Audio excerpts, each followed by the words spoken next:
new villa, what comes around comes around, and have a nice life. Hey guys, I'm Amy Justin Me. Welcome back to my channel. We're here for another Love Island review. Now, some of you wanted me to get this review out last night, but your girl is not Murad Morali. She didn't move that quick, so I've gotten up bright and early, got my coffee in hand, and I'm ready to give you my thoughts. It was a good episode. Well, actually, the episode was out. The ending, however, had your girl hollering at the screen. Like, literally, I was clapping, and my housemate from the other room was like, yep, I had the exact same reaction. I was so loud she could hear me. But of course, we have to start at the top, and expect the second video from me today, quite early on, focusing on the new housemates. I've got a bit of inside tea. One of my friends knows one of them very well, and let's just say she's not very popular where she comes from. There's even a campaign to get the girl out before she even goes in, so I'll be shooting a separate video with a little bit of that tea, including screenshots. So Murad, can you do that? No, I'm joking. Okay, so let's start this episode right at the top, but we're going to be very quick because I want to get to the ending. In this episode, we saw the drama between Tom and Maura come to a head. Maura confronted Tom, and of course, man like Tom denied it. It seems like he's got some common sense now, not like last time where he actually repeated the exact same stupidity to her face. This time, a man like Tom lied. I'm like, yes, you learning, bro. You learning. Say what?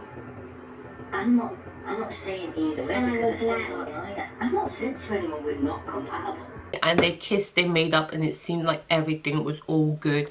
But of course, that didn't last. You know, Maura, this girl, she's got really good intuition and really good timing. The way she just be like catching Tom all the time. She's literally in the right place at the right time all the time. And I guess the sixth sense told her that Tom hadn't been all that truthful to her. So she went to the source, Jordan, and she got the tea. She found out all the shady-ish Tom had been saying about her. And even though they are kind of true, you really don't expect the person that you're coupled with and you're spending the night to be saying that you're cringy, you're OTT, you're an attention seeker. Like, whether or not he meant to or not, those are really not nice things to say about the person you're coupled with. He should have just thought them and kept his mouth because as we can see, none of those people in the villa know how to keep a secret. They just, to be honest, they ain't got nothing better to do all day than gossip. Let's be honest. Like, they all tan now, so all they got to do is gossip. It started to become a bit evident to me though that Maura probably liked Tom more than he liked her, and he was probably just keeping his options open because she's really not the kind of girl for him. And obviously once Maura found out all the tea and all the truth, she confronted Tom in true Maura fashion. Am I cringy? Am I OTT? You're a prick. Do you honestly think that I want to speak to you? You're a coward. You've nothing to say for yourself because you know you're a bare-faced fucking liar. I'm not bare-faced liar. Yes, you are. Like a crazy ass bitch. I really did feel bad for Tom because obviously he was wrong saying those things, but it seems like my girl has no chill, my girl has no class. I'm like, Yewande would never. Yewande would never. You know, like the way she was screaming, ranting and raving. It doesn't even matter if you're right. At the point where you start doing that, you automatically become wrong. And we heard Tom say it later on in the episode, the way you like embarrassed me in front of everyone was not cool. You know, there's certain things that you can come back from in relationships, and it tends to be how you handle it. But my God, if you're calling someone up liar, coward, and it's not in private. He said like, come, he tried to pull her for a chat in private, but no, she wanted to cuss homeboy out in front of everyone. And I just thought, classless, that is aggressive behavior. But will the public see as that when it's a quiet woman? I don't know. But yeah, I thought she didn't handle that very well. But when she started breaking down in the confessional and she started crying, I did feel sorry for her again, because as I said, it's not a nice thing to hear about yourself, especially from someone that you like. So I already knew the relationship was not going to come back from that anyway, and that pretty much was the deal when Tom went home later on that night. Some unexpected tea that we got to sip was kind of like a little mini fight between Amber and Michael, and I didn't see it coming. They seemed like so solid. like in the last few weeks. But I get it, because Amber's kind of like a spoiled diva, let's be honest. She petty AF, you know, she's used to getting her own way. I think I did a video where I was like, she's got pretty privilege. You know, she is likable though, she's a fun girl, but she is also a spoiled princess. And you can see that the fact that, I think Anna said it, like, you're not getting a lot of attention from him, you're not happy about that, are you? And she was like, no. She was kind of like sulking a bit.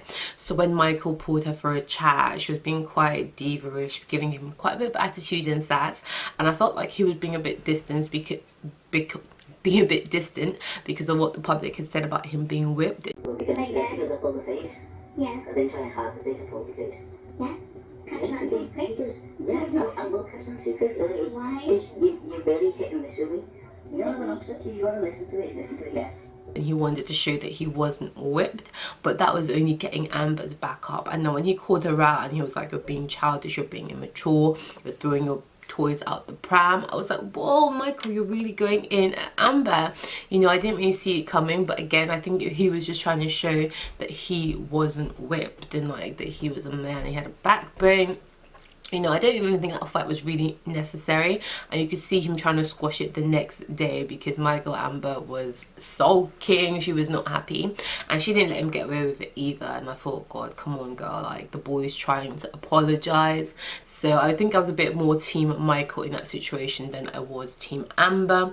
She can be a bit childish, she can be a bit sulky, so she needs to learn. And I did kind of start to worry a bit there because he is 28 and I think she's like 21, don't quote me. But there is quite a large age gap between them, and he comes across as very mature, very level-headed, and she comes across as very feisty, hot-tempered, attitude and sass, and also very likable, don't get me wrong. So I started to wonder, ooh, are these cracks, you know, kind of like a hint of what may come in the future or what may come outside the villa? Are they really truly compatible?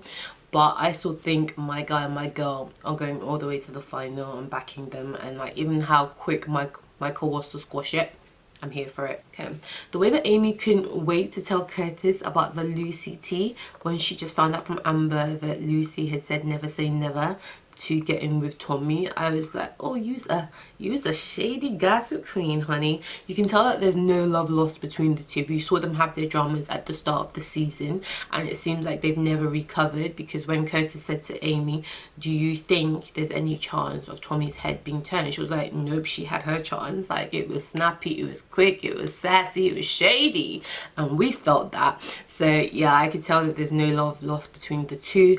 Lucy at this point, she's just becoming like office furniture. I do not care for her, she's just there. She can go anytime she wants, to be honest. Molly and Tommy's date made me just love Tommy even more. He's such a sweetheart. You look so confident for that. Whatever's gonna be, it's gonna be.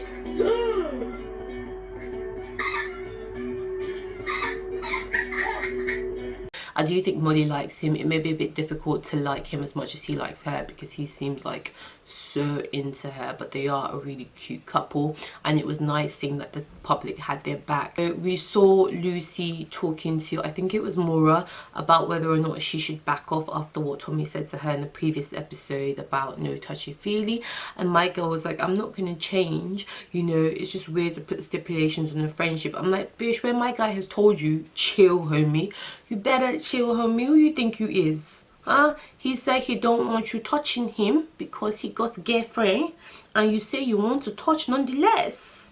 Are we sexual harassing? Stop it. You know, she says she's not gonna stop, but I'm like, is it by force?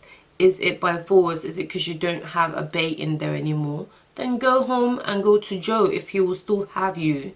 If he will still have you, or you're still waiting for your server boy, right? Okay, so now to the good part, the eviction. So the first three couples saved by the public vote were Molly and Tommy, Amber and Michael. I could have guessed those two, but I did think the third couple would be Curtis and Amy, and I was surprised that they weren't, but I really think that was because of Amy. Nobody likes the girl, and honestly it's not hard to see why. She's shady AF, you know. So it wasn't Curtis and Amy, it was Anton and Lucy.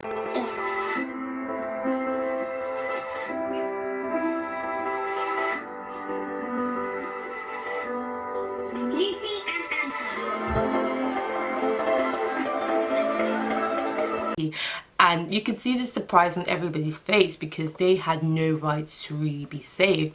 They're in a friendship couple.